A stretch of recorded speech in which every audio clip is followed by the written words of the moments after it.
Deutéronome, chapitre 23.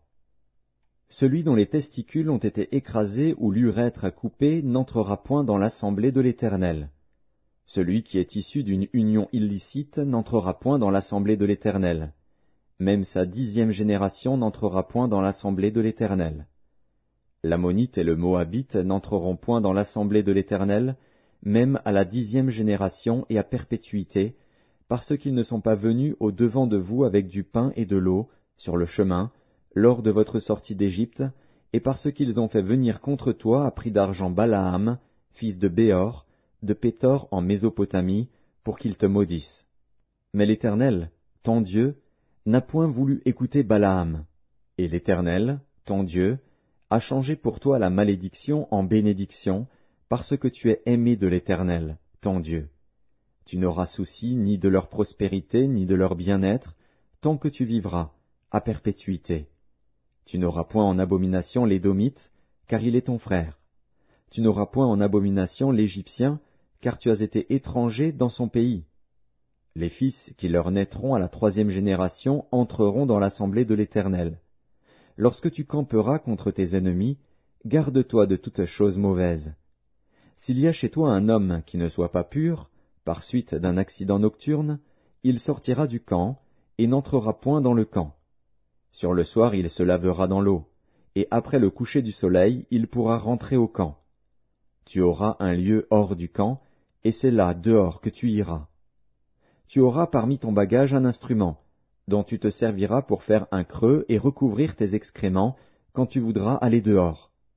Car l'Éternel, ton Dieu, marche au milieu de ton camp pour te protéger et pour livrer tes ennemis devant toi. Ton camp devra donc être saint, afin que l'Éternel ne voie chez toi rien d'impur, et qu'il ne se détourne point de toi.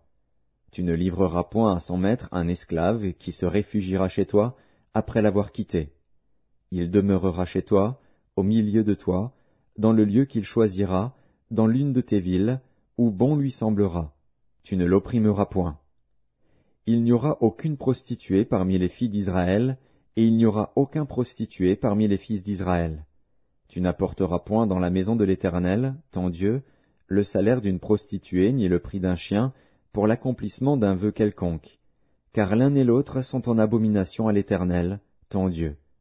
Tu n'exigeras de ton frère aucun intérêt ni pour argent, ni pour vivre, ni pour rien de ce qui se prête à intérêt.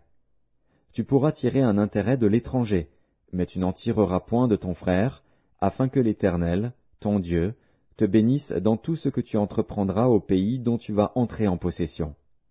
Si tu fais un vœu à l'Éternel, ton Dieu, tu ne tarderas point à l'accomplir, car l'Éternel, ton Dieu, t'en demanderait compte, et tu te chargerais d'un péché. Si tu t'abstiens de faire un vœu, tu ne commettras pas un péché, mais tu observeras et tu accompliras ce qui sortira de tes lèvres, par conséquent les vœux que tu feras volontairement à l'Éternel, ton Dieu, et que ta bouche aura prononcés. Si tu entres dans la vigne de ton prochain, tu pourras à ton gré manger des raisins et t'en rassasier, mais tu n'en mettras point dans ton vase. Si tu entres dans les blés de ton prochain, tu pourras cueillir des épis avec la main, mais tu n'agiteras point la faucille sur les blés de ton prochain.